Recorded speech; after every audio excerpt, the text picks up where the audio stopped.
एक दिन गौतम बुद्ध अपने शिष्यों के साथ एकदम शांत बैठे हुए थे। उन्हें इस प्रकार बैठे हुए देख शिष्य चिंतित हुए कि कहीं वह अस्वस्थ तो नहीं है। एक शिष्य ने उनसे पूछा कि आज वह मौन क्यों बैठे हैं, क्या शिष्यों से कोई गलती हो गई है। इसी बीच एक अन्य शिष्य ने पूछा कि क्या वह अस्वस्थ हैं, पर बुद्ध मौन रहे। तभी कुछ दूर खड़ा व्यक्ति जोर से चिल्लाया, आज मुझे सभा में बैठने की अनुमति क्यों नहीं दी गई है। बुद्ध आंखें बंद करके ध्यान मग्न हो गए। वह व्यक्ति फिर से चिल्लाया, मुझे प्रवेश की अनुमति क्यों नहीं मिली। इसी बीच एक उदार शिष्य ने उसका पक्ष लेते हुए कहा कि उसे सभा में आने की अनुमति प्रदान की जाए। बुद्ध ने आंखें खोली और बोले, नहीं, वह अछूत है, उसे आज्ञा नहीं दी जा सकती। यह सुनकर शिष्यों को बड़ा आश्चर्य हुआ। बुद्ध उनके मन का भाव समझ गए और बोले, हाँ, वह अछूत है।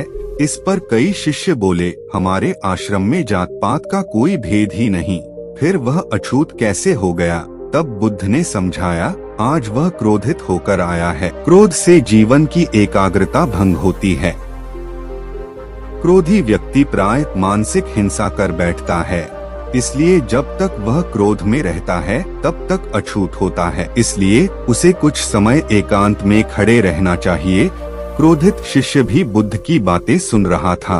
पश्चाताप की अग्नि में तपकर वह समझ चुका था कि अहिंसा ही मनुष्य का महान कर्तव्य व परम धर्म है। वह बुद्ध के चरणों में गिर पड़ा और कभी क्रोध न करने का प्रण लिया। शिक्षा आशय यह है कि क्रोध के कारण व्यक्ति अनर्थ कर बैठता है और पश्चाताप उसे बाद में होता है, जिसका कोई लाभ नहीं मिलता। इसलिए हमें क्रोध नहीं करना चाहिए। असल मायने में क्रोधित व्यक्ति अछूत हो जाता है और उसे अकेला छोड़ देना चाहिए। क्रोध करने से तन, मन और धन तीनों की हानि होती है। क्रोध से ज्यादा हानिकारक कोई और वस्तु नहीं है।